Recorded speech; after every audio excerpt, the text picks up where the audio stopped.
Long days, pleasant nights, and welcome to Kingslingers, a Doof Media podcast journeying through Stephen King's Dark Tower series and beyond. I am your host, Constant Reader Scott Daly, and I'm joined, as always, by my loyal butler, King Newbie, Matt Freeman. How's it going today, Matt? Oh, it's going well, and you can believe me, I'll be loyal to you till I betray you. Please pay no attention to the smoking thing behind the bookshelf, Matt. I'm going to immediately tattle on you if I find anything smoking in the bookshelf.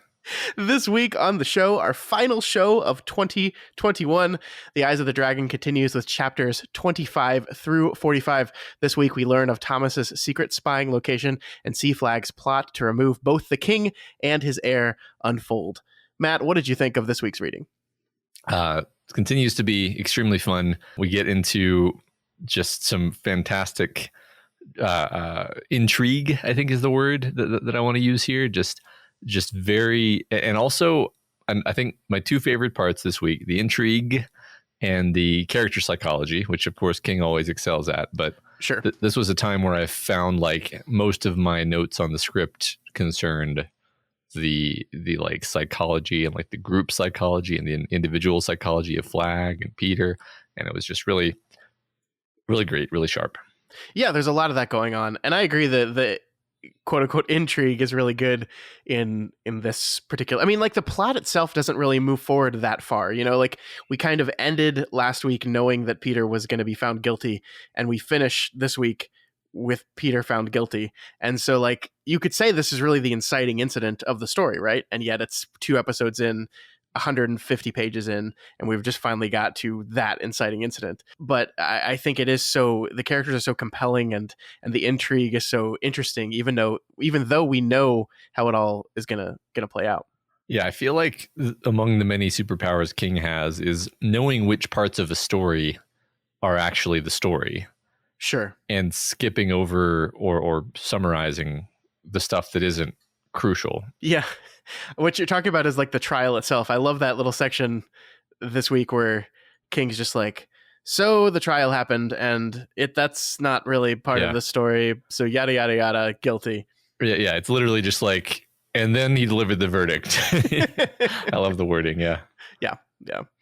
All right, so let's waste no further time and get right into the chapters themselves. One quick note before we get into it, though. I think both Matt and I are sick this week, so if we sound a little bit differently, I think I sound a little more nasally than before. We had family in town, and family means disease. It means travel. It means disease, yes. Yeah, no COVID, though, of course. No COVID. Just your good old-fashioned cold that makes my nose all stuffy. Yep, just the crud. Yep.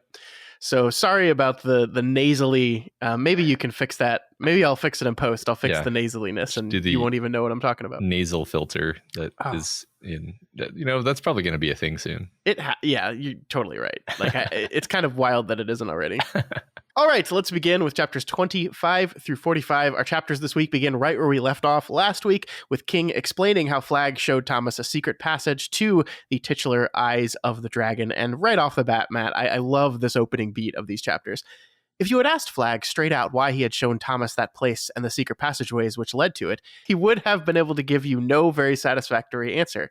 That was because he didn't exactly know why he had done it. He had an instinct for mischief in his head, just as some people have a way with numbers or a clear sense of direction. And this was really interesting to me because it echoes a beat from the first few chapters as well, where Flagg gave Roland this double serving, this double dose of his boner potion the night of that blizzard that results in the birth of Thomas, basically on a feeling, a whim. There was no deep, dark, long-term plan. It was just like this kind of feeling or whim that Flagg, the sense of mischief that Flagg operates under. And it's interesting how this great evil that is Randall Flagg that exists in the Stephen King metaverse doesn't really operate on any kind of prolonged plan or commune with a higher power. It's just instinct, really. It's just this nose for mischief. And I just find that really, really fascinating. Yeah, I feel like I've gotten a lot of, people said this, but a lot of insight into the character of Flagg in this book in ways that I think actually do elucidate some of his behavior and choices in the Dark Tower. Like this is one of the things where I'm like, okay, this makes me glad that we're reading all these Dark Tower adjacent novels, because when I go back and read the Dark Tower at some point, I'm going to have I'm going to have this little extra wrinkle on who this guy is, what motivates him. I was thinking a lot about this though. Like, this is a really interesting idea that he doesn't really want anything other than destruction. I was reminded a little bit of how Magnus Carlsen is the greatest chess player of all time, not because he simply never makes bad moves, which is true, but he's also unusually good at choosing moves that push the game into places where the other player has a really hard time dealing with it. That's like that's considered to be one of his strengths. And like, when you take it, abstract away from chess and just observe, like, in a general sense, it's easier to break stuff than it is to build stuff. And Flagg, I think he understands the weak points in people's character and their psyches. He understands the weak points in institutions on an intuitive level. Like, he doesn't even really have to think about it. And so he knows how easy it is to break something relative to how hard it is to build it. And he just surgically goes after those things, but in a very sort of automatic way, like you said. Yeah, and it's always never more than just this general desire to do mischief. Like, he's not even necessarily playing a game where he knows exactly what winning looks like. It's just like when he steals Peter's box, like, there was no greater plan there. It was just, ooh, this could be useful later, or maybe even as simple as, this box belongs to Peter. It was given to him by his mother. It's very important to him, and doing this will fuck him up, and that will pay off in some way later that I don't know. And that's kind of the same way Flagg approaches Thomas, which is just like, he doesn't, like, I don't even think he's fully gotten to the, gee, it will be so much better if Thomas is king, so maybe I'll start grooming Thomas to be a terrible king.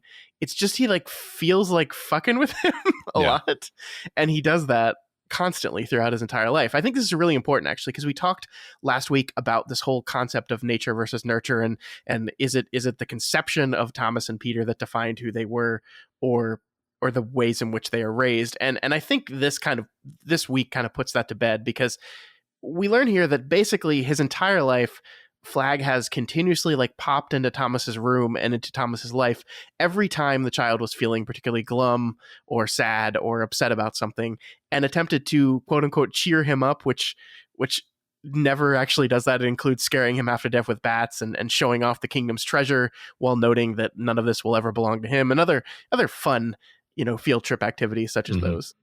And so, like, Peter had all the advantages, right? So, like, he had this kind, benevolent Sasha to teach him how to be a good boy and thus a good king. Thomas had Flagg, and that's it. Like, his father was so absentee that really all Thomas had was Flagg's constant meddling.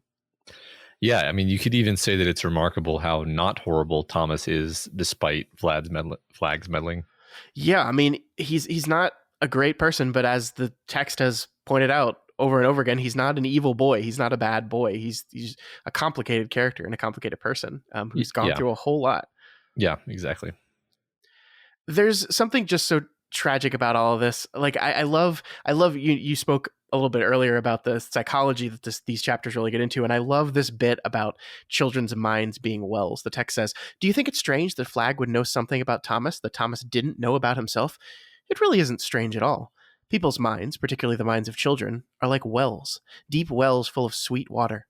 And sometimes when a particular thought is too unpleasant to bear, the person who has that thought will lock it into a heavy box and throw it into that well.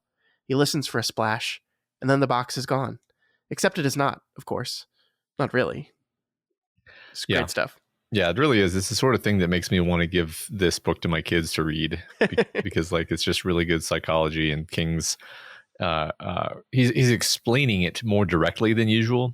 Like, this depth of understanding of humanity is throughout all of his books, obviously, but here he's speaking to you, right? He's explaining directly, narrator voice, explaining to you the way people are, the way he sees them. I mean, I actually frankly find this to be a very interesting direct window into the way that King thinks about people and the way he thinks about characters and narrative. Just, I don't know, there's something, I'm finding this book to be very useful as a lens to understand Stephen King as a writer, because it's so different from everything else.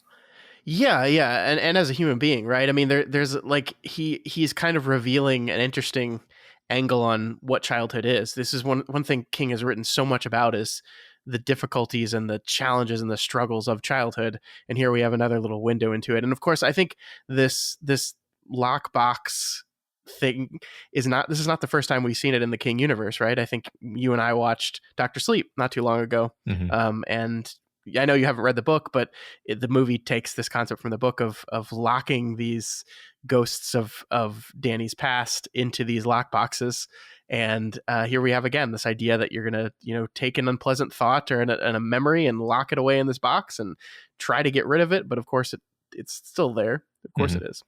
Yep, it's not gone.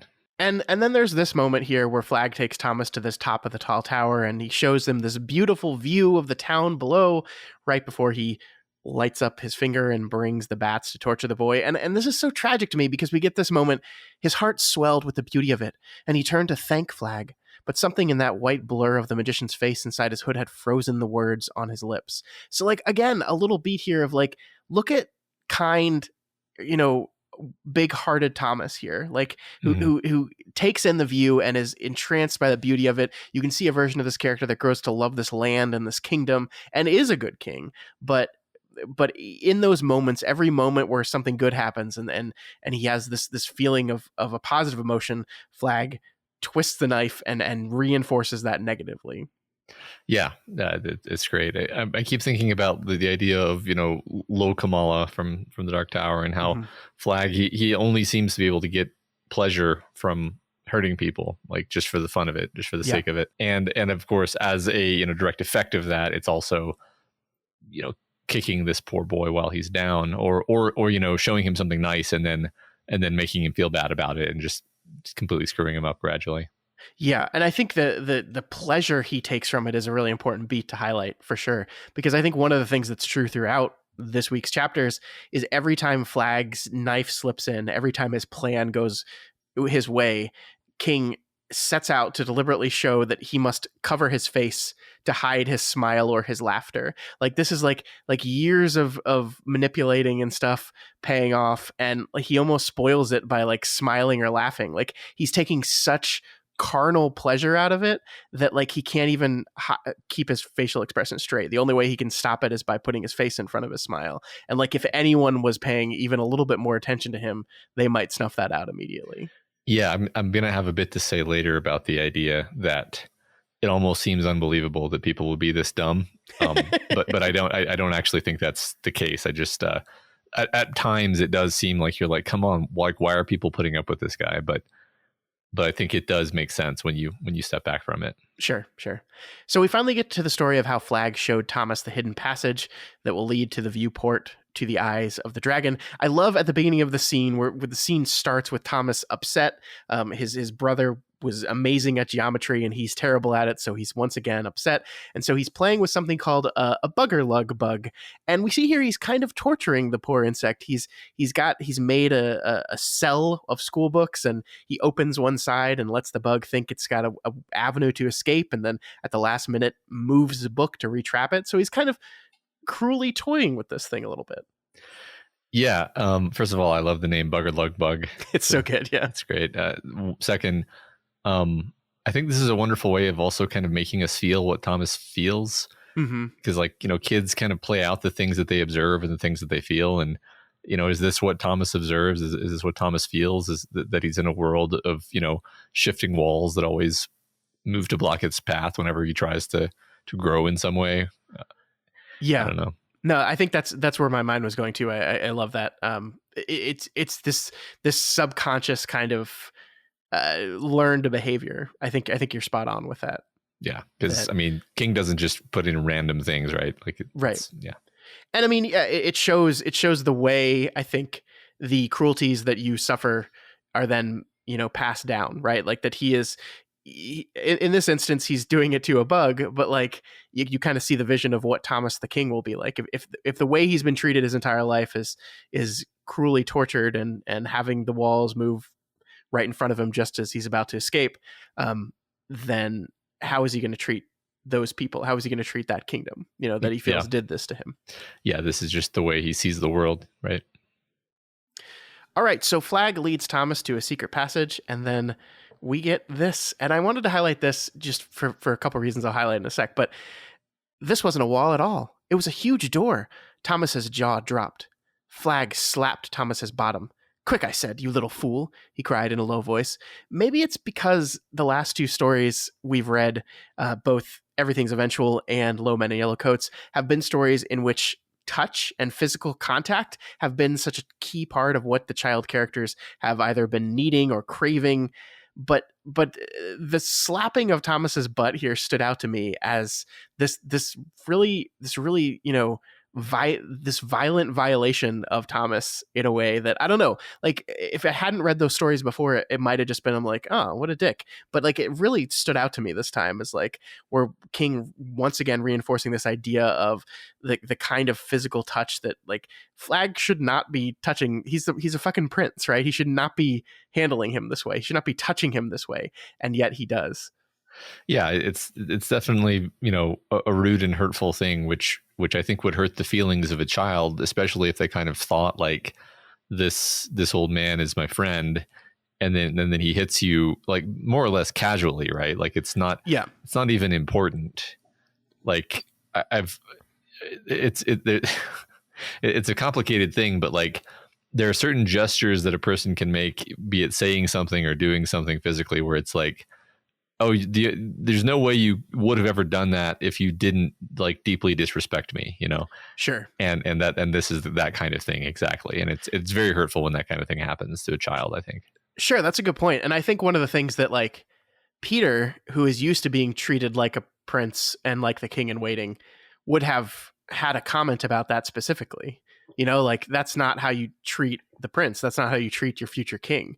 Thomas is so kind of mistreated and downtrodden that he doesn't even really comment on that happening at all. It's just like it's just something that happens, and he's chased by it, but that's it, because he's so used to being treated in this way. Yeah, it's interesting because it's not, I don't think it's like, oh, people are always hitting him all the time. Like maybe he gets beaten by a specific person when he gets in trouble, but he expects the world to treat him this way, I think.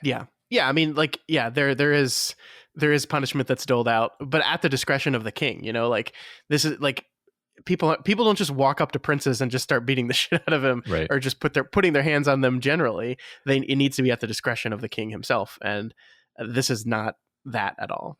Yeah, it's interesting because there's bits later on when they talk about how like the thing about royals is that they can just order your execution with a wave of the hand, right? Mm-hmm. And Thomas certainly doesn't feel that way, right? No, he's never felt that way. He's never really felt princely, I don't think, because he's never really been treated that way. Yep. So Flagg leads Thomas down a small hallway. At the end, there are two panels that slide out of the way, and when you look through them, you can see the king's private sitting room. Of course, we realize rather quickly that we're seeing this all through the eyes of Niner, the great dragon that the king slayed on the date of Peter's conception. So this is the eyes of the dragon. This is what Thomas is witnessing everything through. And I love this little text right here. Why was he so excited simply to be looking at an old man picking half-heartedly at a piece of cake? Well, first you must remember that the old man wasn't just any old man. He was Thomas's father. And spying, sad to say, has its own attraction. When you can see people doing something and they don't see you, even the most trivial actions seem important. I think this is just like embarrassingly true. Like that like spying on your parent is something uniquely interesting. Like we used to play spying on my parents all the time. Like I don't know if we I assume they knew we were there the entire time because we were terrible at it, but just like the idea of like getting to see your parent in a, where they don't see you is just like, I think that's just like a childish attraction, Yeah, I mean, I think it's a natural thing that children sort of practice doing because it's a useful skill. It's almost related to hunting when you think about it. Sure. But no, when I was a kid, like me and my little friend, when we were like 7, we had like a little spy agency in the school where we, I mean, and all it was is we would like try to listen to people's conversations and not succeed, and then there was never anything happening in the conversations anyway. But yeah, I think it's something like an instinct for kids. Yeah, for sure. But it does have one negative result, a result that we must guess Flagg predicted. Thomas grows to feel contempt for his father. He sees him at his most vulnerable. He sees him as just an old man eating boogers, farting, drinking himself drunk, talking to himself, and seeing him as a human being when before he saw him as this great, honorable man. Yeah. I think that's, it's interesting because did Flagg specifically intend for him to become contemptful of his father, or was this just a happy accident that Flagg created, from Flagg's perspective? I don't know. It's interesting to think about.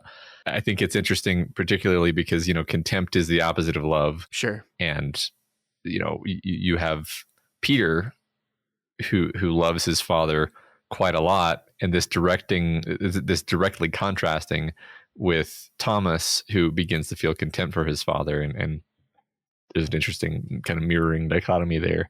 Yeah. It's funny. I found myself thinking a few times this week, like, it seems like Peter loves his father like too much, which is a silly thought. Like I was thinking, like, what has Roland done to deserve Peter's love? And it's like, that's a stupid thought, Matt, because like Roland is his father, of course, and he's been a pretty good father. So of course he loves him. Like this isn't a mystery. I think the reason I was thinking that is because we get so much of these chapters from the perspective of either Flagg or Thomas, where we're viewing Peter's actions from the outside in a way that's sort of like either a jealous or like an uncomprehending eye, and the consequence is that Peter almost looks like a sap, whereas in reality it's like, no, Peter's he's just a good boy and he loves his father and he's going to bring him a glass of wine because he wants to do a nice gesture for him. Yeah, that's interesting. I hadn't thought of it that way, but I think you're right that like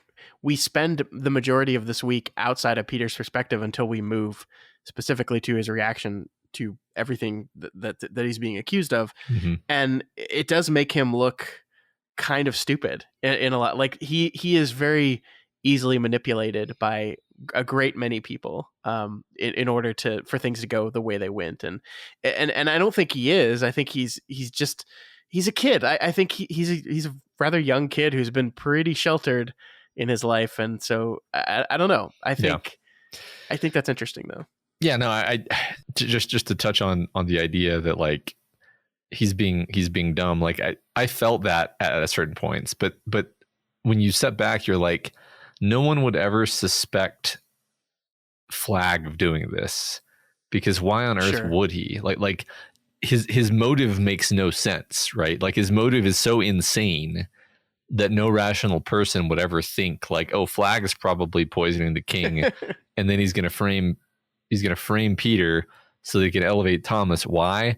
Because like it's this ridiculous long con that where it's like his whole mission is to bring down the kingdom, and it's like no one would ever think this. Certainly Peter would never think this. And so he only looks stupid because we know all of this information that he doesn't know. Yeah, no, I think you're totally right. It is a very like everyone has a hatred of Flagg, right? That's the one. Like nobody likes Flagg that we've seen. No, none of the side characters like him, want him around. But like, there's a difference between like a very casual, I'm not going to act on it, dislike and mistrust of a person, to this must be their evil, manipulative, brilliant plan to ensure that they remain in power. I think you're totally right there. Yeah. So we also get this part. Thomas is kind of, he becomes a little addicted to looking through the eyes of the dragon. He limits how much he can go based on Flagg's advice, but he gets addicted to it. And after every time he gets a really bad headache, and he's sitting here thinking to himself, and he says, your head aches because you were seeing the way dragons must see the world, as if everything was dried out and ready to burn, which I think is where our title kind of perhaps starts to move into its theme. Thomas is seeing his father through the eyes of a beast that tried to kill him, a dragon, this fearsome, violent creature. His vision of who his father is and his vision of these things he's seeing is being distorted by the eyes he's looking through. Mm-hmm. Yeah, I love that. I love that connection to the title. We also have, the plot relevant fact that Thomas witnesses this pivotal plot point through the eyes of the dragon. Mm-hmm. And then I think another thematic connection is that Flagg himself counts as a character who I think sees everything as ready to burn. Like he just wants to destroy everything. That's his whole MO. There's no joy in life for him other than making other people miserable. So you could say that Flagg's eyes are also the eyes of the dragon in a certain way. Yeah, for sure. And I mean, because Flagg is the one that showed this to Thomas, we are seeing the king through the eyes that Flagg wants him to be seen in, for sure. Yeah.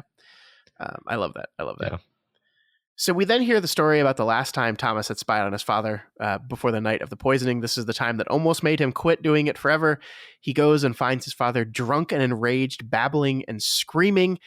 And then in his craziness, he looks up at the statue or the skull of Niner and starts screaming at it. And of course, poor Thomas thinks he's talking to himself. And we get this line here. "Why do you stare at me?" he shrieked, and in his drunkenness it was Niner, Delane's last dragon, that he shrieked at. But of course Thomas did not know that. "Why do you stare at me so? I've done the best I could, always the best I could. Did I ask for this? Did I ask for it? Answer me, damn you. I did the best I could, and look at me now. Look at me now." He pulled back his robe wide open, showing his naked body, its gray skin blotchy flushed with drink. "Look at me now," he shrieked again, and looked down at himself, weeping. So this is like a big event here, Matt. And of course, I think the importance here is that Thomas internalizes it immediately. He says, "This was my father yelling at me specifically. He was talking to me and angry with me. And why do you stare at me? I did the best I could." Like, this is kind of actualizing, I think, everything Thomas fears about his existence. And it's really, really wonderful writing, I think. Yeah, no, it's super great. It's also extremely well executed by the voice acting. Like, that's one thing that I've really appreciated about this book is when in most books, when the text says that a character shrieked, the voice actor does not actually shriek. But in this book, it comes pretty dang close. It's like unsettling, the intensity that they put into the way that Roland is speaking here. There are a few other places where, I feel like most voice actors would go more of an even tone, and the voice actor just really goes for it. I really like it, actually. I think it's very effective. I think it really elevates moments like this. And so this moment landed really hard for me. Yeah, that's our boy Bronson, really, really laying it down. I've been listening along as well. I'm still reading the book, but I listen. And I haven't quite gotten to this part, but he's doing a great job. His voice for Flagg is so snakish. Like, yeah. he slither. It's not the way I ever imagined Flagg talking, but for this story, I think it really, really works. Yeah, it makes it a bit cartoonish, but in a way that works because this is meant to be kind of a fairy tale-ish story. But yeah, as you say, every time he ends, a sentence with an S sound, he stretches it out. Like, it's very fun. Yeah. So Thomas flees and swears to never spy on his father again, but of course that vow does not hold up because we know he's there the night that Flagg shows up with an extra glass of wine for the king. And I love this part because Thomas seems to automatically know that the wine is poisoned and is kind of shouting in his mind to his father to not drink it, so loudly in his mind, actually, that it seems that both Roland and Flagg almost hear him. They both kind of gaze up at the statue of Niner in the middle of this conversation, but it's not enough. And Roland drinks the poisoned wine. I really love this recurring beat that as long as he's staring through the dragon's eyes, it's almost like the people in the room are aware of him, as if there's something magical happening. Yeah. And it's never quite stated that something magical is happening, but it's frequently gently implied that perhaps it is. It's just a really fun, fantastical implication. I mean, and you think like part of me wanted to go, oh, well, Flagg realized he was there, but I don't think that's true because like it's kind of been hinted that part of the reason why things go badly is because of Flagg's decision to show this place to Thomas and then Thomas being there, Yeah, no, I don't think Flagg knows he's there. I think that his behavior would be different. I think it hasn't even occurred to him, right? Because he would be, we would have seen it in his thoughts, right? If it had occurred to him as a possibility. He definitely doesn't want this to happen. No, there's no part of his plan that's increased or given him further advantage by Thomas witnessing this event, for sure. Right. His reaction to this is so wonderful too. Suddenly he wanted no more of spying, not ever. He closed the peepholes and crept back into his room. He first felt hot, then cold, then hot again. By morning he had a fever. Before he was well again, his father was dead, his brother imprisoned in the room at the top of the Needle, and he was a boy king at the age of barely 12. Thomas the Lightbringer, he was dubbed at the coronation ceremonies. And who is his closest advisor? You guess. It's so interesting that the story then like leaves Thomas behind here. Like we have this big moment and the story leaves Thomas behind and then moves back over to Flagg to kind of show how the trap against Peter actually is expertly set. But again, we've had the story reinforced multiple times that Peter's fate, we know Peter's fate before all this actually happens. Yeah. I'm repeating myself, but I just love the way that King will tell us what he's going to tell us before he tells us. It works particularly well in this fairy tale idiom. It's so good. It's so unnecessary to hide. It's not that kind of tension, right? That's not the kind of tension we're dealing with at all. And I really find this choice interesting that King did here, that we basically removed Thomas from the equation in this whole thing. You know, like we've just had this moment where Thomas has witnessed the poisoning and according to the text knows it was poisoning. And then the book kind of removes that chess piece from the board, right? It knocks Thomas out. He's fevered and unconscious for most of the events that follow. And that's interesting because like it doesn't allow Thomas to make the choice in the moment to tell what he saw or to defend his brother or to not, or to take up the crown and like admit that he wants it and see this as the answer to all his problems. And it's not that stuff is not going to happen in the like once Thomas wakes up and finds himself king, he's going to be met with all those same choices, right? But it's so much easier to make a choice after the result has already happened. Like, you know, like it's much different to be watching all this stuff play out and knowing you have some information that would change everything than it is to, oh, well, he was already convicted. Like everything's already happened. I'm already king. Like it's much easier to make a choice to not do anything than it is to make a choice to do something. Yeah. I think that the situation would have been too complex if he had to, you know, be an active character while all this was going down. Yeah.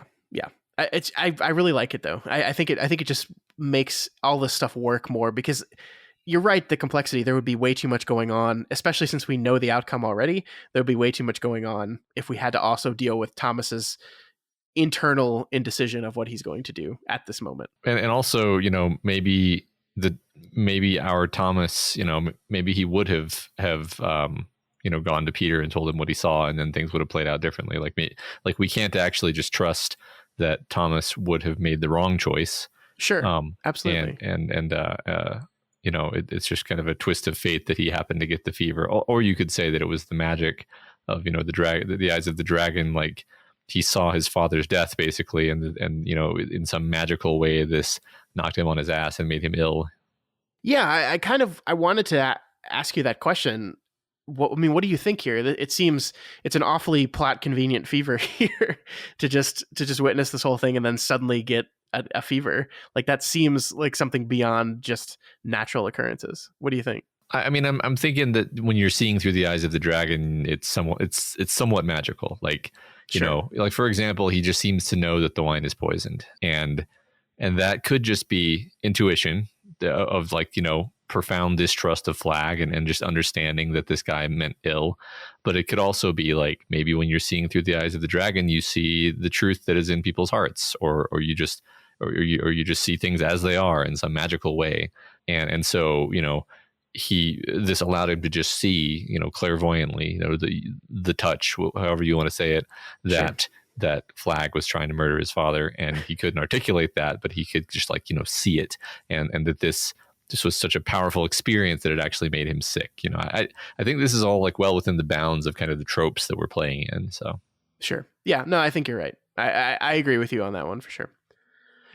So then we find Flagg, having taken out the last few grains of dragon sand, is just patiently sitting and waiting.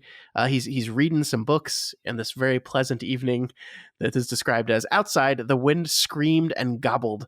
Old wives cringed in their beds and slept poorly, and told their husbands that Rhiannon, the dark witch of the Coos, was riding her hateful broom this night, and wicked work was afoot. Love it. Also, I have to, you know, obviously point out we got Rhiannon of the Coos, which sounds a lot like Rhea of the Coos. Yeah, I mean, honestly, that's why I pulled out this section, because there's the same person. Who knows? Who knows? I believe we were told that Rhea comes from Delane or one of these kingdoms, I believe. So this could literally just be the same Rhea. It could be. It's funny though, because Rhiannon or Rhiannon, or however you say that, is like a god figure in some religion or some tale. I looked this up. I forgot the details though, other than that it was like the name of a deity. Whereas, Rhea is a bird, and it was just funny because we found all of those bird connections in Wizarding Glass, and it's like, it's just I don't know. I just find it kind of fun how he twisted the name such that it like thematically fit into two different stories by changing the name slightly. I mean, this is what King does. Like, this is the most fun and also often frustrating parts of King's big sprawling omniverse is that like there's no internal consistency, and you just need to get over that. Like he'll find ways to link things together, but he'll change stuff to suit the story he's talking in, and he doesn't really care. And I see so many people go on like the subreddit and stuff that are like, hey, wait, I don't understand why this, but that the timeline. Yeah. And I'm just like, guys, don't even worry about it. Like, it's not, you're not meant to. I understand the desire to want to make that all make sense and make sure it all aligns, but it's just like, it's kind of a fool's errand, because you're never going to get it to line up perfectly, because King just doesn't care about that kind of stuff. Yep. So we see that Flagg feeds some of the remaining dragon sand to a small mouse and then locks the rest up in a box with Peter's name across the top. This is, as we mentioned before, is a box that once belonged to Peter, but that Flagg stole it with no real plan to its use years before. And it just shows again how much of this plot was just left up to the random everyday whims of Flagg's mischief. Yeah, I mean, it's funny because I can think of a lot of mischievous uses for a stolen box. So yeah. But this is a bad one. You can think of list 5. Go. Well, you could put a poisoned mouse in it to frame a son for his father's murder. Okay, yeah, that is one of them. I mean, you could hide any number of incriminating things, such as just contraband, drugs, weapons that are not supposed to be allowed, and then you put the box somewhere, and then it's like, well, it's in his box in his room. I really think that's just like 1B though. That's kind of the same thing. It's kind of the same thing. Well, you could use it to hold your own contraband also, and then that's just it. It's being used for an ill purpose now. So I mean, it just really seems like these are just general uses of boxes. You could bludgeon someone with the box if it's a nice heavy wood box. Could be a murder weapon. Yes, that is true. Yeah, you could be like, hey, you want a candy, and you open it up and people reach and you slam the lid down on their fingers. There you go. I'll count that. We're not going to get to 5, but that's definitely 3.5. I think I did better than you thought I would, Scott. I mean, honestly, I'm impressed. So Flagg heads to Peter's room, locks the box and mouse up into Peter's secret compartment in his bookshelf, thus officially setting our trap. 3 days go by and the king seems healthier than ever, but that's how dragon sand works, Matt. And then on the 3rd day, the king belches fire and smoke pours from every hole he has, and he dies horribly. I love this quote right here. But it was Peter who ran to his father. It was Peter they all saw going to the doomed man, and this did not displease Flagg at all. Peter. They would remember it had been Peter, which really starts as you were talking at the beginning, the intrigue portion of our reading this week. That, like, I think my first reaction the first time I read this was like, wait, what's wrong with running to your father when he needs help? But like, this is the whole point of this next section, is like trying to get into the psychology of a whole kingdom of people who are ready to believe someone's going to be guilty. Yeah, it's what happens when there's fear and suspicion in the air. Yeah, is people become paranoid and they become willing to believe insane things. Mm-hmm. There'll be plenty to talk about as we go forward, but yeah, you're exactly right that in this moment you have this feeling of like, why would you be suspicious of that? But then as you see everyone kind of turn, you're like, oh, actually kind of get it. Like now, like literally everything he does is just evidence that he's a bad person. Yeah. So the king dies, and everyone knows what caused it almost immediately. It was poison. So they go on a search for the poisoner, with his good son Peter eventually taking charge of that very search. I love how the book really spends some time from this point on focusing on the whims of the general populace. A lot of this could be, I think, like a true crime story right out of modern day, just talking about public opinion. Because at first everyone like feels so bad for Peter, and they're like, "Oh, poor Peter." But we know what's coming, and so does Flagg. It says here, he knew that the people have a deep and instinctive distrust of all kings and princes, for these are people who may order their deaths with a single nod, and for crimes as petty as dropping a handkerchief in their presence. Great kings are loved, lesser kings are tolerated. Kings to be represent a scary, unknown quantity. They might come to love Peter if given a chance, but Flagg knew they would also condemn him quickly if shown enough evidence. Yeah, we're really rather quickly and efficiently and rather deeply slide into this like realpolitik tone. Yeah. Which it surprises me that it works so well, given that the rest of the tone of the book is kind of whimsical and fantastical. But I don't find it jarring at all. I think it fits really well. It is, but if you remember, this is kind of what I was trying to do, maybe not so subtly last week, is kind of show the ways in which King is introducing under the whimsy the real and present danger that the monarchy represents to everyday humans. Like we have that bit about the jester like dropping an orb and thus being put to death for killing the queen mother, which is ridiculous. Then we have this bit about Ben, the stable boy's parents, being deathly afraid that like one mistake with this three-legged race with the prince and he'll be in the dungeons forever. Like we have all these King takes the time before the events of Roland's death go down to really drill into how people feel about the monarchy. And it's this very whimsical, fun thing with this underlying fear. And so because I think he takes the time to set that all up at the beginning, even mixed amongst this tone, the transition to this kind of story just feels very natural. And it's like, oh yeah, I get that. I get why people would be immediately afraid, because we've seen the ways in which their fear is already existing with a king that they already know. Yeah. I like that. We've seen all this bubbling under the surface. Yeah. And then we do something that is just so Stephen King here. We spend some time with Brandon, butler to Prince Peter, and Dennis, his young son. And this section, I think, to me, solidifies once again why Stephen King is so damn good at this whole thing.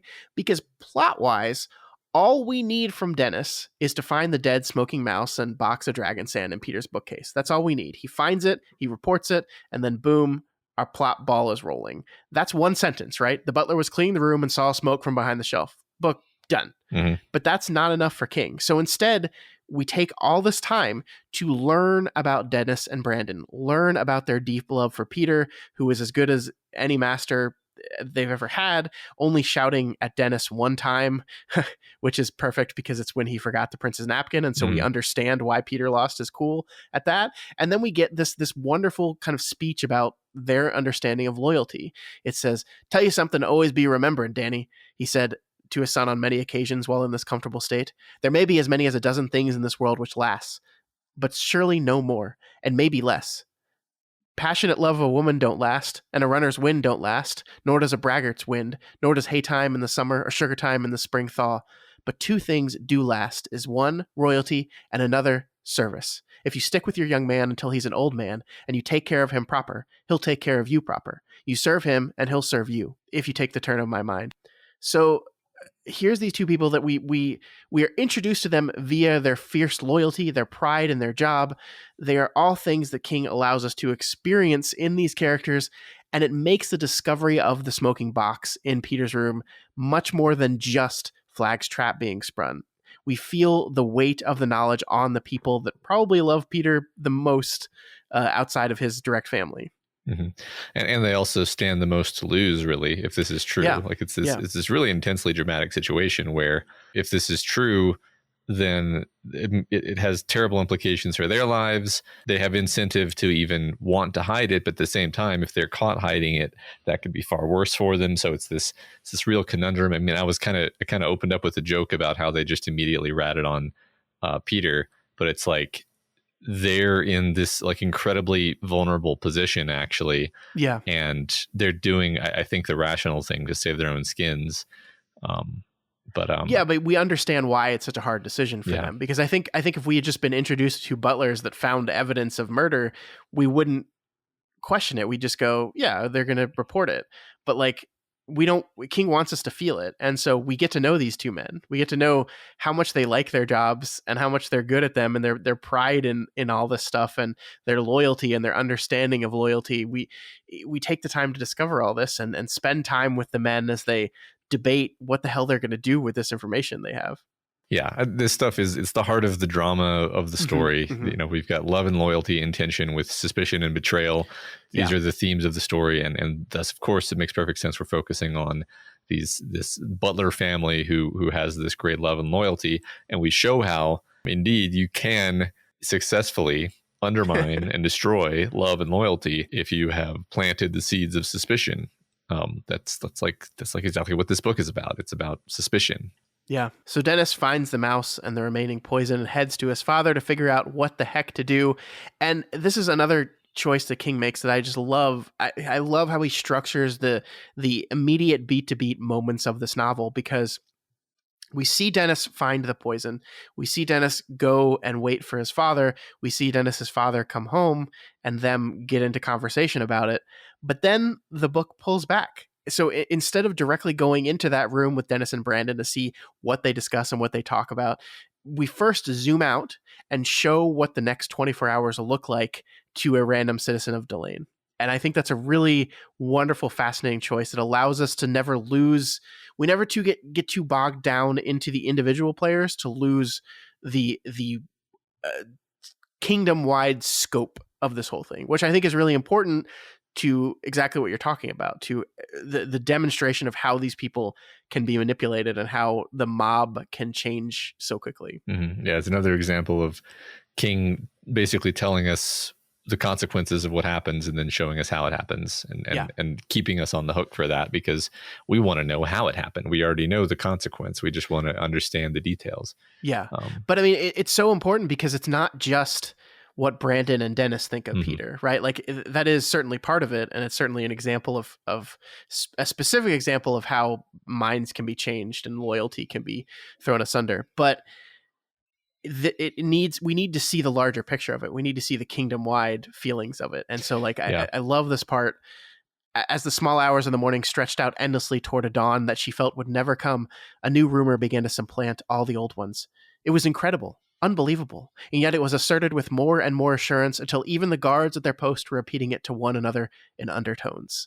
And so like the rumor has been confirmed and spread and decided on.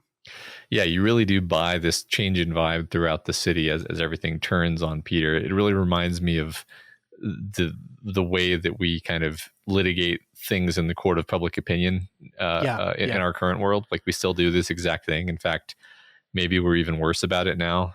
Yes, in the sense of just like the mob deciding, we're going to destroy this person. Mm-hmm. And it's like based on what? It doesn't matter. We'll just make something up. We've just decided we hate them now. Yep. That's exactly what we see here for sure. Yep. And so it's only after this zoom out that we cut back to Dennis and Brandon's conversations and kind of see how the rest of the day unfolds from the insiders actually making those decisions. And I love this line here. When Dennis had finished, his father muttered 4 words in an undertone, just 4 words, but they froze the boy's heart into a cold blue cake, or so it felt to him at the time. Just like the king.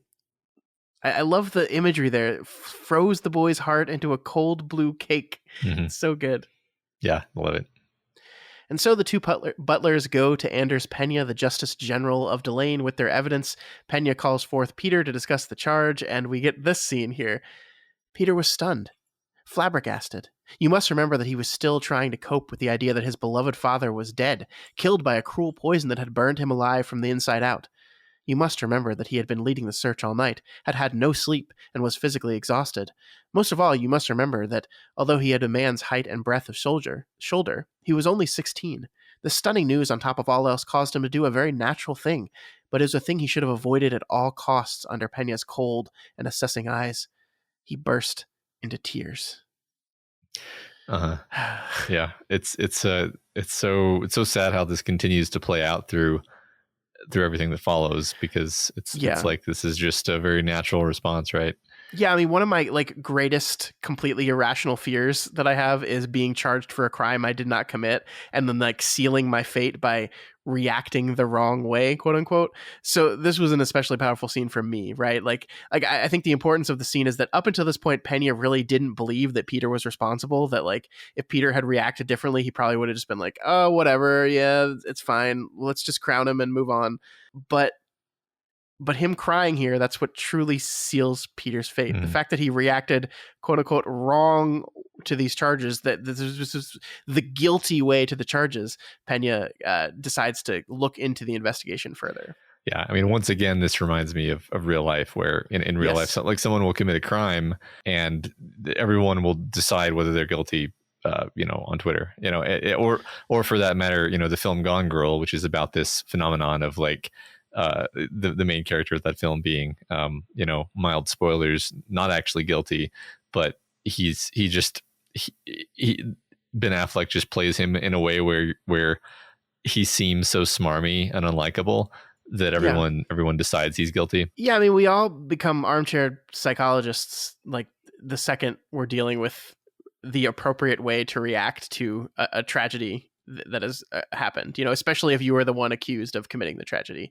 And I mean, like, it's one thing for public opinion to do it. It's another for like the legal, like the thing is in real life, police do this too, right? That they judge a way someone reacts to news and they decide their guilt based on that. And then if they find evidence that confirms that, great. They are more likely to toss out evidence that contradicts that if they've already made up their mind. And I mean, that doesn't quite happen with Pena here because Peter was framed and the evidence is so damning. But I think it is speaking specifically to this idea of the way we just decide this is the way I would react if someone told me my father died. And so that must be the way all people react unless they're trying to conceal something. Mm-hmm. I think the idea of like suspicion and mistrust that you were talking about earlier, I think is like so on par there because like you introduce suspicion into an environment and suddenly everything is seen through a new lens, is seen through new eyes of the dragon. The eyes of the dragon, the eyes of suspicion, which is, the opposite of love and compassion, and grace. Yeah, it's super great. And you see something innocuous and you choose to interpret it as, yes, more evidence. I really like that aspect. Like that's I think that's the core of the story, at least so far. I mean, we're not even halfway in, so I don't know where we're going exactly. But I'm really enjoying these ideas that he's playing with here. Sure. Before we move on, I just want to mention that I'm still so curious as to why King does this like pseudo Spanish naming thing in his midworld books. I get that it's kind of supposed to have a Western feel, but it's funny to me because this book specifically has like no Western feel. Like this is very, very fantasy. And so the name Pena. So it's okay. Another funny thing, I assumed Pena was, P-E-N with a tilde over it, A. Yeah, and it's called an Enye in Spanish. Yeah. Which is funny. But like, I just assumed that, and then I read it on the page and realized no, it's P-E-N-Y-A. Yeah, which is like it's sort of like an Americanization of a Spanish name, which is an even more midworld thing if you think about it. I don't know. I literally am just pointing it out because I kind of don't know what to do with it, and I just think it's interesting that King consistently does this. Most of the names in this story have been kind of Anglo names. Yeah, it is a little weird, isn't it? Yeah. Like parts of midworld we know are very Hispanic focused. There's obviously pronounced wrongly or spelled differently, but a lot of Spanish flair to them, we could say. This story very much feels like an English fantasy tale, right? And so I hadn't thought of that because I read it before I saw it, but I think you're right. If I was just listening to this book, I would have assumed an Enye as well. It's entirely possible I'm reading too much into this. It's just like I'm now primed to notice anything that sounds Spanish after, Susan Delgado, etc. Yeah, I don't know. I don't know. I think I like it generally as just King's like, this is a world that is like post breaking, and so there are these words that came from ancient languages that have now been distorted by the way people talk generally, But beyond that, I don't know. Mm-hmm. Yeah, that's. I don't really expect an answer. It's just something I'm going to keep kind of worrying at until I figure it out. Yeah. I love this part where Peter realizes he's in trouble. He's not calling me my lord or your highness anymore, Peter thought with a chill. He's not calling me by any term of respect at all. Can this really be happening, I wonder? I think this goes back to what we were talking about with Thomas too, right? With Thomas's reaction to being slapped on the butt by the king's magician, whereas Peter immediately notices a change in redress, right? Like it's just like Peter is much more primed for this kind of stuff than Thomas is. Yeah. He just has that kingly bearing. Yeah. Yeah. But so the next thing they do is they call in the expert on poisons to tell what kind of poison this is, and of course we know who that is. It's Flagg, and I love how I love the way Flagg plays this thing. Like he's one thing you got to admit about the man is he's masterful at what he does, right? He pretends to not know what this poison is, and then he's like, I think it might be this, but no, that's not possible. Well, hold on, let me just do some tests that I know will pass because I already know what it is." It's just like he plays up all the threats of the poison just a little bit to make it seem scarier. Like he's a master manipulator, this guy. He's so fucking good at it. Yeah, the drama and the theatricality of it are I mean, it's actually somewhat enjoyable, right? Even though you're like, God, fuck this guy, but like, Yeah, it's still like fun to watch him play these people.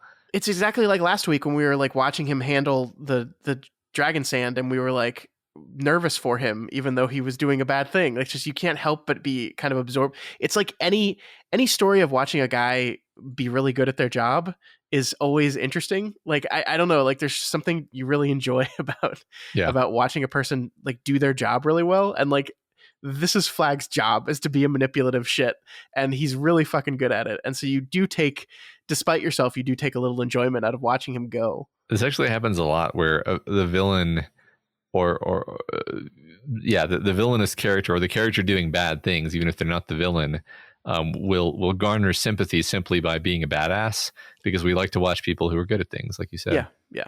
It's so as I was saying a little bit ago, like prior to, I think, this moment, I definitely was thinking like, man, the people of Delane must be really dumb to continue to fall for Flagg's manipulations. But in this part of the book, we see how deftly he plays them.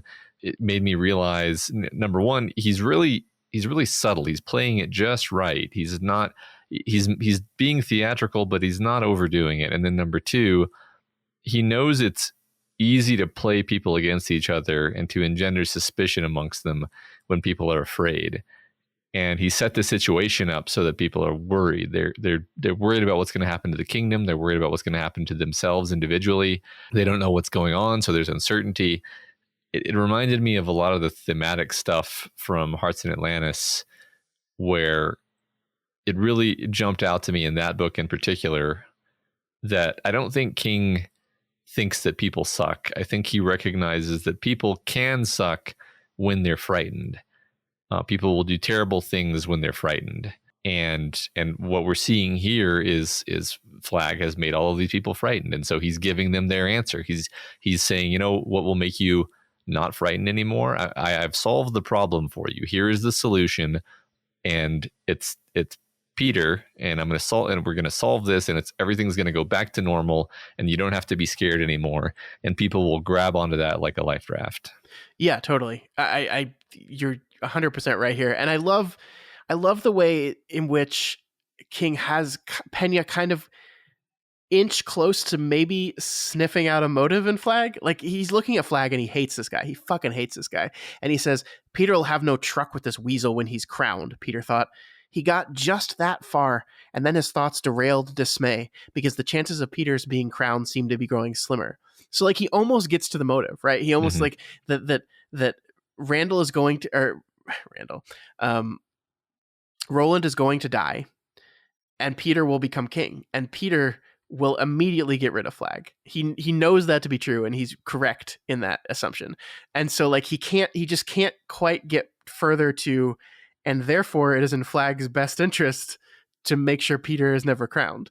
And you're right that this is a complicated, like kind of crazy plot that Flagg has here. But Pena was close to it, right? He was close to it. He got that far, and then his thoughts were derailed in dismay because in his mind, Peter's already guilty. And so why go further in that? Because it doesn't matter now because Peter's never going to be crowned. So I don't need to think about any of that anymore. Yeah, exactly. I like this whole view on how power is really this tenuous, fragile thing. Yeah. Because I think Pena here probably could just take the kingdom from Peter. Like he could just sort of do whatever the fantasy equivalent of declaring martial law would be, and say like, yeah, Peter, you're going to jail. Thomas, you're the king now. But he won't do that because he knows that would disrupt the perceived legitimacy of the monarchy, and then there would be bloodshed. And he is actually a moral person. He's just kind of mistaken, and I think he is acting out of fear.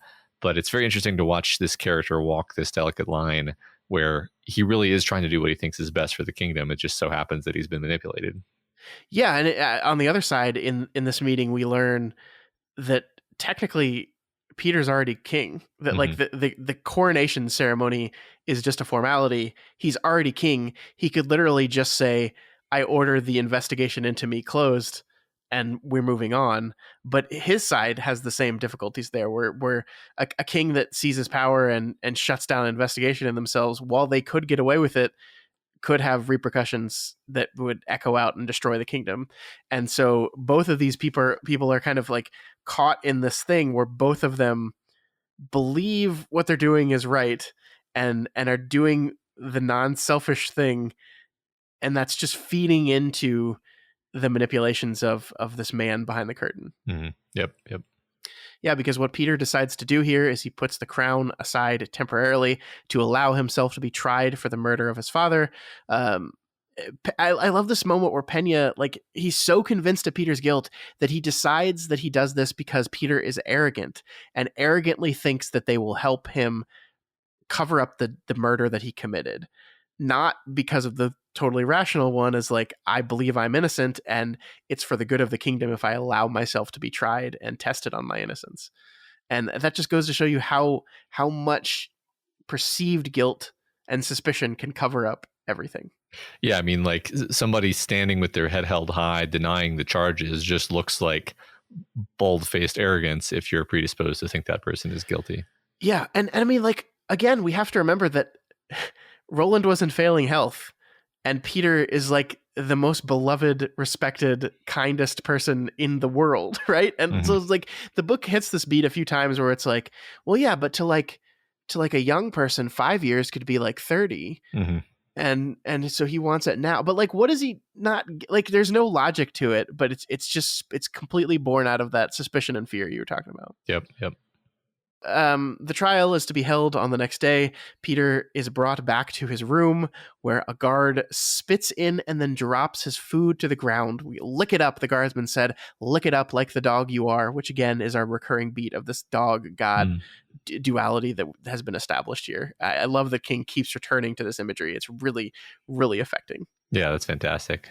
I love this exchange between Peter and the guardsman, who starts off absolutely 100% convinced of Peter's guilt, and then after Peter like doesn't act like a guilty person, and his response like is just to be like, "Oh my God, I'm so sorry. I think you're innocent now."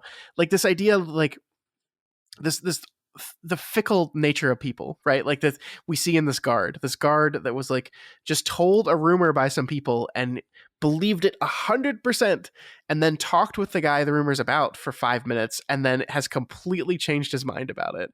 It's just like this is the fickle nature of the people you're depending on. Yeah, I love the story beat of the way the guard is like swayed purely just by his reactions and like the humanity of seeing that the way he behaves. And also, Peter kind of has this like supernaturally kingly and self-possessed demeanor which you could kind of say he like hypnotizes the guard with his dragon magic, but like I don't really think that. I mean, I don't know. Maybe you want to read it that way. That would be fine. Actually, I tend to just think like when you get in the room with the accused and you actually get a read on them, you can realize like, oh shit, he's not guilty. I've just been told a story that I just swallowed, because why wouldn't I? Everybody who was saying it seemed so confident, but now that I see the reality of it, I realize that I had no reason to believe that. But then you realize like, oh, but like there's no way I can tell this story and have people believe this. Yeah. And then it's just like, it's a great moment of realizing the power of just like the rumor mill to decide everything's fate. Well, yeah, and just the idea that like even on the other side, like we know Peter is innocent, and so we can take comfort in the fact that this man talked to him for 5 minutes and then was utterly convinced of his innocence by his behavior. But like that doesn't actually demonstrate innocence, right? Like this idea that like we're so ready to judge someone guilty or innocent based off of very, very limited things, like what are direct or indirect actions with them. Like Peter, not acting quote unquote guilty in front of you doesn't actually mean he's not guilty. I mean, in this case, yes, it does, but like that's not reliable. And yet it seems to be all that matters, because I love this part here. There was a trial, and it was a great wonder, and there are histories of the event if you care to read them. But here's the root of the matter. Peter, son of Roland, was brought before the Judge General of Delane by a burning mouse, tried in a meeting of 7, which was not a court, convicted by a home guardsman who delivered his verdict by spitting into a bowl of stew. That is the story. And sometimes stories tell more than histories, and more quickly, too. Yeah, I love that. I love that.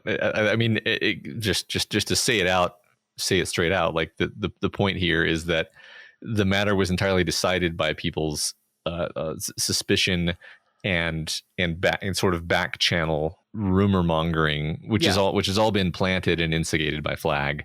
And the public face of this, of we're going to have a trial and all that, that's just show to essentially justify the decision that was already made due to Flagg's actions. Yeah, the actual mechanics of law and order are irrelevant. That's basically what this paragraph is saying. Yeah. Like, yeah, that exists and it happened, but it's not relevant. This is where the things were actually decided, in these individual moments with these individual people that represent everything. Yep. So we get this part, and to go back to your biblical allusions that you made last week based on the names Peter and Thomas, I love this part. When Ulrich Wicks, who drew the white stone and took Penya's place on the bench, announced the verdict of the court, the spectators, many of whom had sworn for years that Peter would make the best king in Delane's long history, applauded savagely. This very specifically reminds me of the crowd, celebrating Jesus as he triumphantly walks into town, is the same crowd who days later turns on him and demands his crucifixion. It's just like this wonderfully horrifying, fickle nature of a crowd of people. Yeah, King doesn't like crowds. I mean, because crowds are made of people, and people, when they're afraid especially, will just do what the other people are doing, and the other people are going to be acting out of fear, and so you get really horrible situations. Yep. And so Peter ends up where we know he was going to end up from almost the start of the book, the cell at the very top of the Needle, and this is where this week's section ends. There were 300 stairs in all. We will come to Peter at the top in his room, and in good time. His story, as you will see, is not done, but we will not climb with him, because it was a climb of shame, leaving his rightful place as king at the bottom and marching, shoulders back and head erect, toward his place as prisoner of the kingdom at the top. It would not be kind to follow him or any man on such walk. Let us instead think of Thomas for a while, and see what happened when he recovered his wits and discovered that he was king of Delane. And that is the way we end this week's reading, Matt. Pretty dramatic cliffhanger there, right? It is a pretty dramatic cliffhanger. I mean, especially because I don't think I really know what comes next. Like, maybe there was more kind of framing at the very beginning of the story that said like what Thomas is going to do or what Peter is going to do. But actually, now I kind of feel like we're at the end of the runway of stuff that Side King has intentionally spoiled for us. So things are very much kind of up in the air as far as I'm aware. I mean, it's possible that I've missed something, but I don't think you've missed anything specific. I think there's like broad gesturing towards the fact that like this will matter to Yeah. the story later, and Yeah.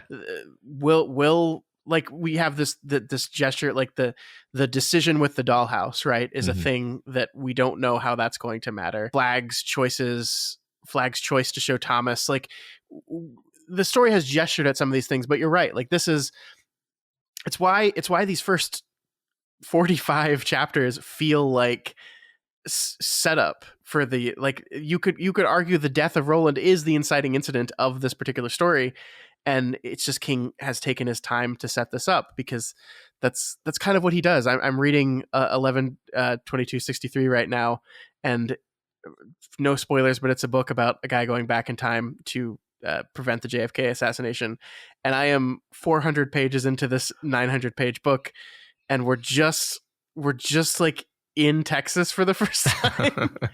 And I mean, that's kind of what he does. Like, it's just he takes a lot of time on the setup, and I think that's some of my favorite King stuff is that setup. And so yeah, now we're in the fun position of we've got the setup, we've had the inciting incident. Now what happens? We can assume that Peter is not going to spend the rest of his life locked up in a prison cell, but how's that going to go down? And there's a lot of elements in play that it's fun to think about. Like he's got his best friend, the stable boy, who we haven't heard from since he was introduced, basically. But it's like, okay, well, it's a fairly dramatic situation. The best friend of the prince is this poor stable boy. He's presumably in tremendous danger now because he's the best friend of the murderer prince, right? So what is he going to do? I mean, it's entirely possible we never hear about him again. But I wouldn't be surprised if we did.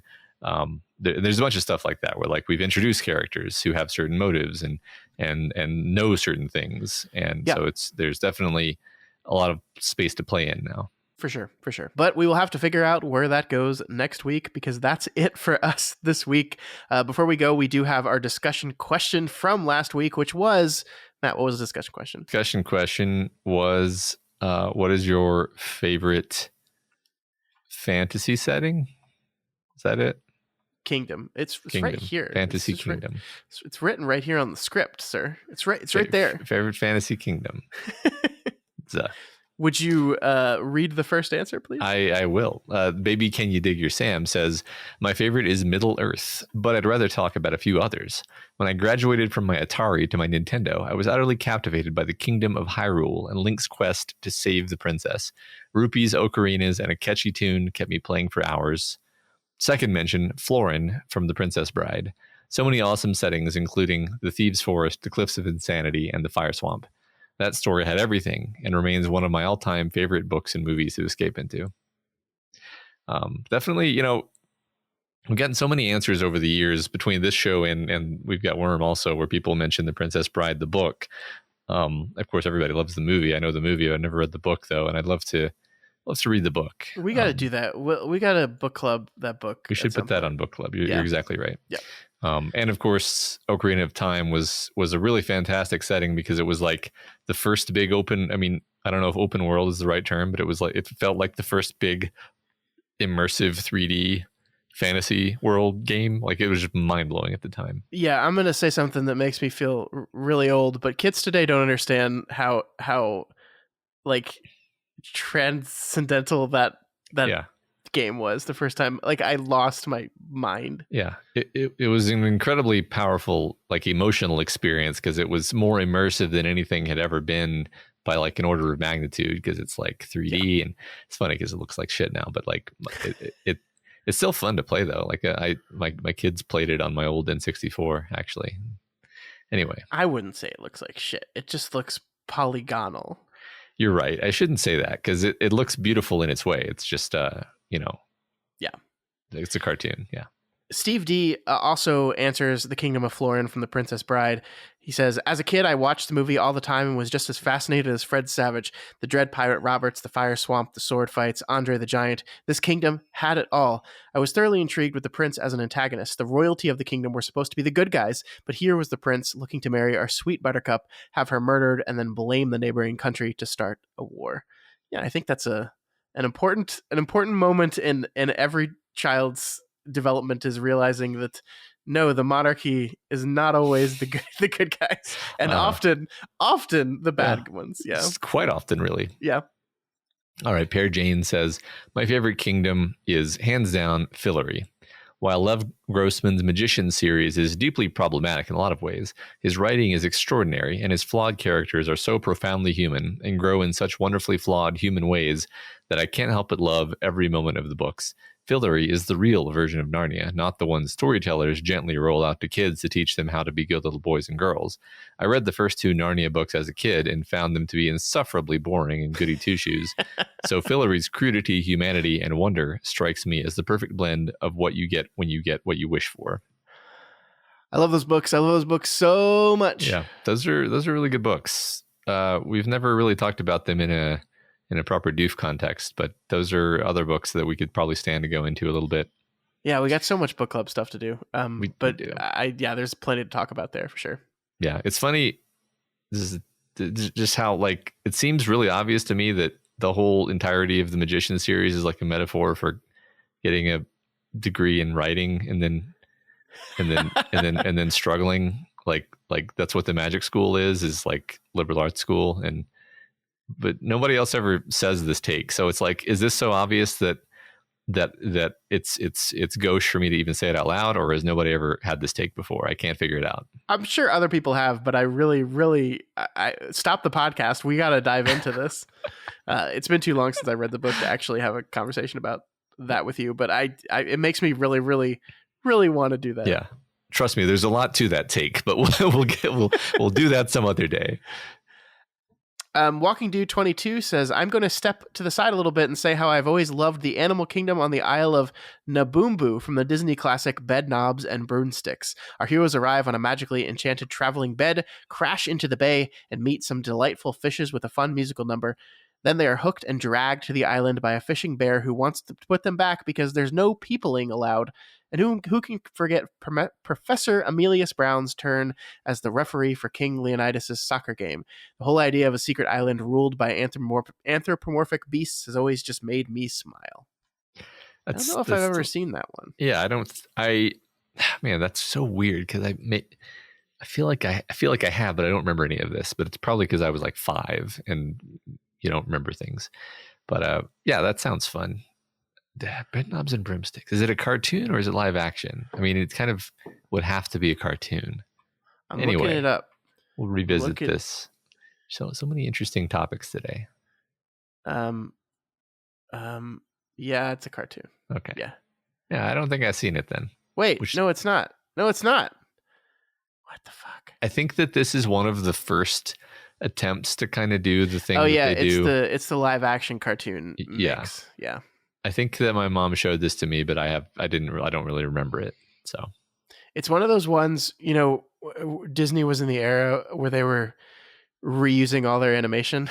So a lot of the characters in this thing looks to be just versions of other Disney stories that they've like thrown a fresh coat of paint on and reused. Literally a fresh coat of paint.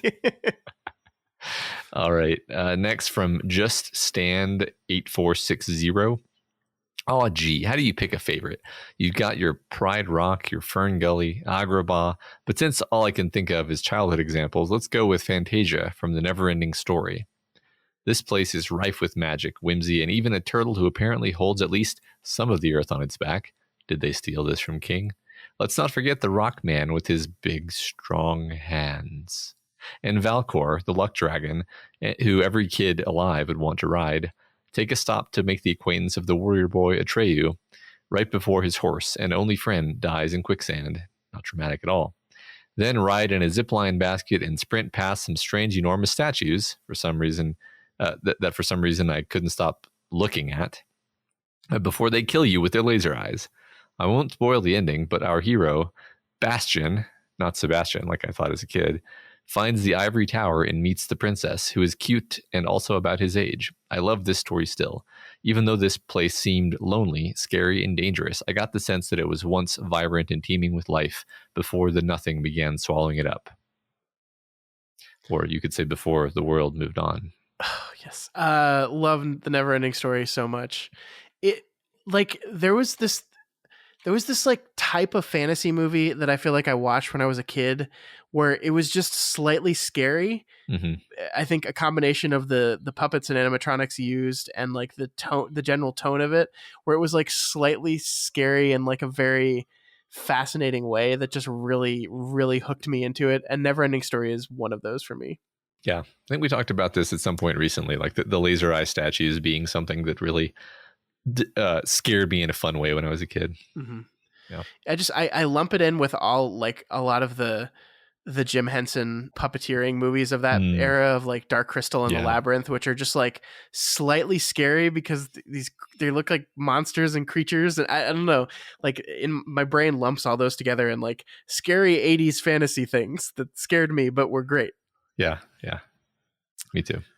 Complicated 9519 says, I'd have to say Narnia is my favorite fantasy kingdom. After reading all the stories over the summer, they are quite interesting. It's a beautiful place with talking animals, and for the most part, everyone gets along. The castle name is how do you pronounce that? Cair Paravel? Yeah, I think Cair Paravel. Like, what does that mean? I don't know, but it sounds awesome, and there's enough reason to want to live there. Regardless, it's a beautiful land when the witch isn't plotting her rule over it. And just because I can, the anime One Piece could technically be a fit. Nope, I'm done. Complicated, I'm done. You had one answer. It's Narnia. Great answer. Moving on. You can just imagine Tolkien saying to Lewis, like, okay, so what does Cair Paravel mean? It just sounds nice. I think I saw a TikTok, which, I mean, just saying that phrase embarrasses me, but that was like C.S. Lewis explaining Narnia to J.R.R. Tolkien, and it's really funny. Okay. He's just like, and then Santa Claus shows up, and Tolkien just gets increasingly more frustrated. Yeah, I mean, that's just in case people don't know, like they knew each other, and Tolkien was indeed somewhat frustrated by C.S. Lewis's refusal to have a consistent world building ethos. He wrote him a whole essay about how to do world building correctly, and then C.S. Lewis's response was to write the Chronicles of Narnia, in which he takes none of that advice. Sort of the opposite. That's great. Okay, all 84001 says, I don't know if it's my favorite, but I have to mention the unnamed fairy tale kingdom from Ridley Scott's 1985 mystifying film Legend. If you've never seen it, try to imagine a fantasy movie made by a sentient bag of Quaaludes. It's very 1980s, very, very bafflingly strange, and also kind of amazing, ? This was Scott's follow-up to freaking Blade Runner, if you can believe it. On the one hand, you've got Tom Cruise in his heyday playing the lead versus a flawless Tim Curry as the devil and amazing prosthetic makeup. But on the other hand, this thing is chock full of weird horny fairies, disturbing scenes of cannibalism, and a general lack of pants on any of the male characters. All that aside, it's genuinely earnest and naive, and clearly left an impression on my childhood brain all these years later. And if anachronistic soundtracks are your thing, the final scene is scored by German electronic group Tangerine Dream, doing the most 80s of 80s synth pop. 2 thumbs up. Yeah. Can I admit that I've never seen Legend? You really should. I think I know. Here's the thing. I think I watched it like once, probably when I was like 7 or 8 or something, and I would definitely fail any kind of test over the plot. But there are specific images and like emotions that are very deeply seared into my limbic system, because it's that kind of like operating on the like emotional sort of Freudian level movie that really gets to you. I do wonder how it would work now. Like I really want to rewatch it now. I kind of forgot about it, honestly. Yeah, this is just another point for us doing a Ridley Scott deconstructing series. It is. Ah, shit. So next we have Shortstop 88, who says, I guess a fantasy kingdom that I enjoy currently would have to be from Critical Role's current D&D campaign. It's still early on and there's plenty of mystery to unfold for the world building, but I'm eager to learn more. Currently, I know that the city/kingdom is built on top of these 5 mountains or spires. One that is used mainly for mining is the Smolder Spire. One that is central to the city and houses the general population is known as the Core Spire. And even another which has more of an arts and festival vibe to it is the Lantern Spire, which protects a geyser of fire out the top, which projects a fire a geyser of fire out the top every night. The city is run by a group of nobles that remain nameless and faceless to everyone not already within the group. The city guard are known as Wilders, and they travel around on horse-sized flying lizards, I think, in order to keep an eye on the various levels of every spire. The city's plumbing travels within the spires in order to keep the streets clean, and when rain falls the city, it follows these narrow channels between the buildings, showing off thousands of small waterfalls. I can't read today. That sounds really interesting. Yeah, that's neat. I assume this is like a setting that was made up for this live play D&D show. Yes. I've never listened to Critical Role, but as I understand, yes, that's how it works. I find that I'm too easily sucked into these live play shows, and so I have sort of intentionally not listened to Critical Role. But there's so many. Really cool. I think it's just it intimidates me because there's like so many episodes. Yeah, and I know they like start over and reset, but still. All right, Felidao says, my favorite fantasy kingdom is Irwa, from the Canadian author Scott Baker's monumentally ambitious fantasy masterpiece, The Second Apocalypse series. I want to name drop this series because I think both of you would find a great deal to appreciate in it. It might be especially up Matt's alley because, if I recall correctly, he favors the style of fantasy world building where the rules are more tightly mapped out and the magic is internally consistent, almost as though it were an alternate system of science. Additionally, more than once I've seen Baker, did I say Baker? I think it's Baker, called the Peter Watts of dark fantasy and vice versa. So knowing how much Matt likes Blindside, I think he'd really get a kick out of Backer. You have Matt's attention. Yeah, definitely. That sounds really cool. He goes on to say, actually, that Tolkien was a philologist by training, whereas Backer is a philosopher by training. And for both authors, their academic roots really shine through in their fiction. The Second Apocalypse series has extremely deep world building and dives much farther into the metaphysics of the series' gods and the nature of morality than any other fantasy series I've ever read. The history, societies, and politics of Iarwa are also very fleshed out to the extent that those appendices at the end of each novel are practically novellas in and of themselves. You have my attention, Felidao. Let me write that. It seems like everybody's suggestions today have been like things where I'm like, oh, I got to check that out or revisit that. Yeah, we have way too much to do to be getting this many lists of good things. Yeah, but I'm kind of interested in that now as well. RL Raider says, I don't know if it's my favorite, but the Dread Empire of Praeus in the Practical Guide to Evil is a lot of fun. It's a capital E evil kingdom where the Dread Emperor or Dread Empress is basically just whomever took the throne after the last one died. There's a question mark there. That's why I read it like that, because I'm Ron Burgundy. None of this is really spoilers, and it has all happened well before the story. They all have the cheesiest names, too, such as Dread Emperor Traitoris, whose entire reign amounted to betraying people and disguising himself to set up his own coup. He poisoned himself and set up 100 other people to take the blame. Dread Empress Sanguina, who outlawed being taller than her, and Dread Empress Triumphant, may she never return. Yeah, I've heard a lot about this. It sounds that's like one of them. Fun. That's one of them web serials, right? Yeah, those things that I don't like.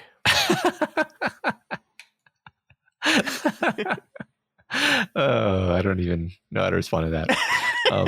No, this does sound like it's one of those like trope-aware stories, but I've heard a lot of good stuff about it. Mm-hmm. The Walking Hard case says, gotta be Westeros, right? Just a level of detail from the minute to the grand and back again. The detailed character descriptions, the house histories, the lore within lore. It's just wonderful, near tangible, always true stuff. Yeah, absolutely. I mean, it's almost the mundanity of Westeros that makes it work so well, where like everything is so human and kind of gross and crappy, and then every once in a while there'll be like a flash of magic. They'll be like, dragon, like the dragons are like such a small part of the books, but like just kind of the sparkling around the edges, I think underlines and elevates the what's already there. But what's your favorite kingdom? Because it's a 7 kingdoms in Westeros. So what's your favorite kingdom? I assume they would mean the North. You can't. That's cheating. You can't do that. That's what everyone would say. What is your favorite non-North kingdom? But it's one of the 7.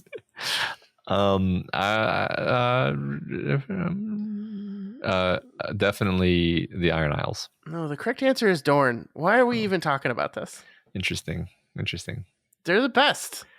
I feel like Show Dorn might have like contaminated my view of Dorn. Yeah, it's no good. But Yeah. Book Dorn, great. Book Dorn. All right, Sigma says Hollow Nest from Hollow Knight. I've had this game for a while, but haven't played it until midway this year, and yesterday I poured 5 hours into it. The setting is fucking beautiful. Hollow Nest is a vacant cadaver of a once populous kingdom. It's a huge place, yet not quite what you would call a kingdom. You see, the residents of this vacancy are living in remains much reclaimed by nature and hostile denizens, exploring the nook and crannies of the kingdom, finding new areas, finding new ways in which they connect with each other. It's all beautiful. An endearing thing you can do is revive the old stations and talk to the giant stag beetle and listen to his musings of the old world. He at one point thanks the player for reopening the routes and talks about how long it's been since he's traveled them. I love this game. I played Hollow Knight. You have not, I believe. I have not. I watched you stream it a little tiny bit. It's one of them Metroidvanias, and it's one of the best ones I've ever played. It's a very, very good game. I never really got into the story of the game. I really don't know what's going on in any of it, but you almost don't need to because the location is so atmospheric and wonderful. Like, you pick up everything you need to enjoy the game. Very cool. It seemed like it was kind of like mean-spirited storytelling from the 2 minutes of it that I saw, which was fun. Interesting. I mean, yeah, probably. I don't remember the story, to be honest. Yeah, I don't want to spoil what I am talking about, so we'll just move on. But I mean, the game's mean-spirited in that it's hard and frustrated the shit out of me sometimes. Yeah, sure. All right, finally, last answer comes from Steve L, who says, my favorite fantasy kingdom would have to be Tian Shan. Sorry, I'm sure I mispronounced that. Translated from Chinese as Mountains of Heaven in the last book of the Hyperion series. It's more of a word than a kingdom in sci-fi instead of pure fantasy. Sorry, more of a world than a kingdom in sci-fi instead of pure fantasy, but it has stuck in my mind. Tian Shan's geography is mountainous where all the people live because the lower atmosphere is poisonous gases. I love how Dan Simmons describes the beautiful mountains, how people transport between the mountains without going too low, and the Zen-like discipline and culture of the world. Just an amazing world that my words just can't do justice to.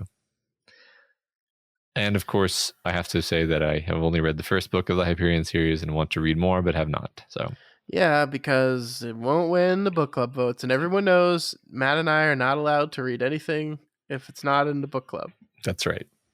And more seriously, don't have time to read anything that's not in the book club. Yeah, I mean, my thing is, I probably have time to read this series, but they seem like the type of books that I really want to discuss with you, and so I've just kind of been saving them for a potential future book club, but it's just not happened. That's true. I also found that the first book ended with such a feeling of satisfaction for me that I was like, I don't feel a need to crack open the next book, even though I'm absolutely sure that I would love it. Isn't that interesting? Because the story is clearly not done, but the moment of ending is just so.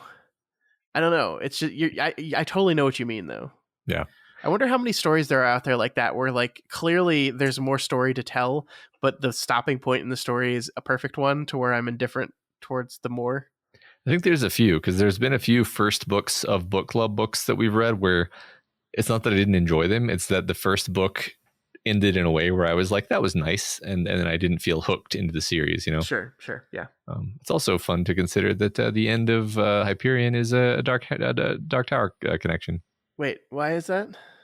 Don't want to spoil it. Okay, you can tell me after the episode. Okay. And torture everyone else who. Okay. So that is it for our discussion question for this week. For next week, we're doing something a little bit different. This is our last episode of 2021, as we said at the very beginning. So we want to know, what is your favorite Stephen King related thing from 2021? I'm going to tell you folks right now, because I remember we did this last year and way too many of you said our podcast. Don't do that again. It made me feel weird and I don't want it. Yeah, say other things. Say Chapelwaite. Yeah, say Chapelwaite, or any of the new King books that came out, or just any King related stuff broadly. Please, I'm begging you. I felt so uncomfortable. I'm not sure if we mentioned this, by the way, or maybe we should just stand to mention again that we did Other Levels of the Tower episode on Chapelwaite, and I really think everybody should watch Chapelwaite. It's really good, folks. I feel like maybe I came off as more ambivalent than I intended in that discussion, because I actually loved it. And the more I thought about it after finishing it, the more I liked it. It's It's a really good show. It's a shame that nobody in the world has watched it. I'm working on my top 10 shows I watched this year because I certainly don't watch enough movies to do a top 10 list anymore, but I do watch enough television.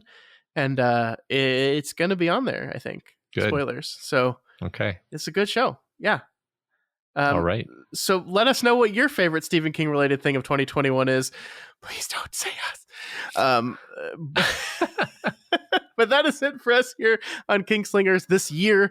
Next year, we will be entering a new year with some new chapters of The Eyes of the Dragon. We will be reading chapters 46 through 71 of the novel.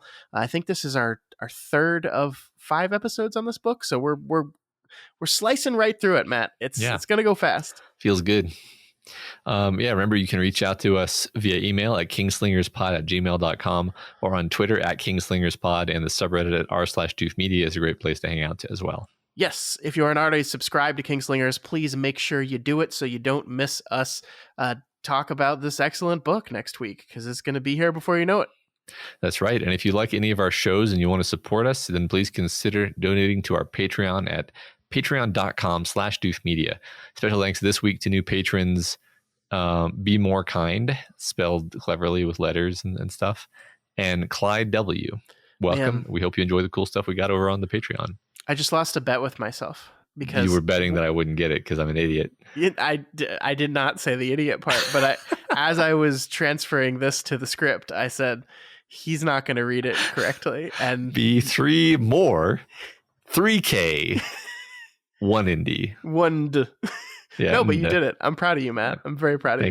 Thank you. Of course, if you cannot afford to donate right now, that is absolutely okay. You can help us out by sharing this podcast with your friends and family. And always, you can help us out by leaving a rating and a review on Apple Podcasts. This week's Spotlight review comes from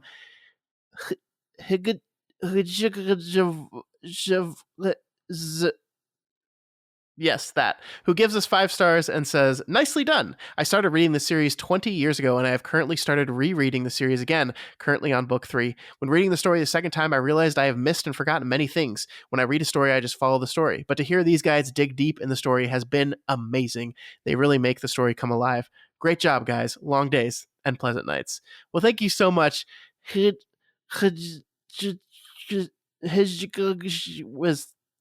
That's right. And may you have twice the number. That joke doesn't work for all the people that can't see that this person's name is literally HGJDJWIDJZ. Yeah, they just basically had their hands on home row and kind of mashed some letters. Which respect. Yeah, we appreciate it.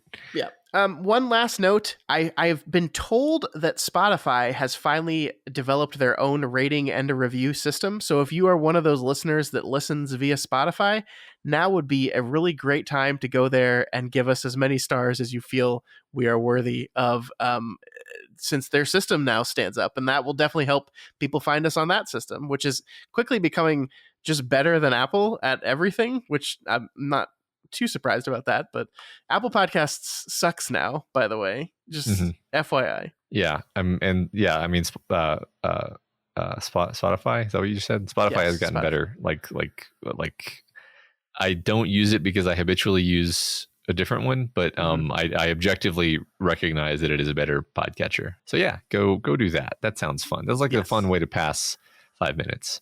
Did you know that Apple Podcast doesn't allow me to copy paste reviews in anymore? Amazing. Because see, it only shows the 3 most recent reviews, and then if you click more reviews, it won't work on the webpage anymore. It forces you to open iTunes and go to the thing in iTunes, and then in iTunes you can't highlight the review to copy paste. So now I'm having to screenshot them, which is dumb, Apple. It's dumb. It's just amazing. So with that ranting about Apple, one of the biggest companies in the world, out of the way, we're going to wrap this thing up this week and this year. Just before we sign off, I want to say thank you everyone for an amazing 2021. This year, we finished the Dark Tower series and we moved on to what was next, and you guys came with us. We were very worried about what season 2 would look like numbers wise, and it seems like the vast majority of you people and some new ones have joined us on the second leg of our journey. So we just want to say thank you so much for making this year great for us. It's been a long, weird year, but in the world of podcasting, it was very good for us. That's right. We really do appreciate that. And here's to twice the number. Now I can't say long days and pleasant nights because it'll just be weird. No, so you have to. I guess the end. The end, and that you have twice the number. God damn it.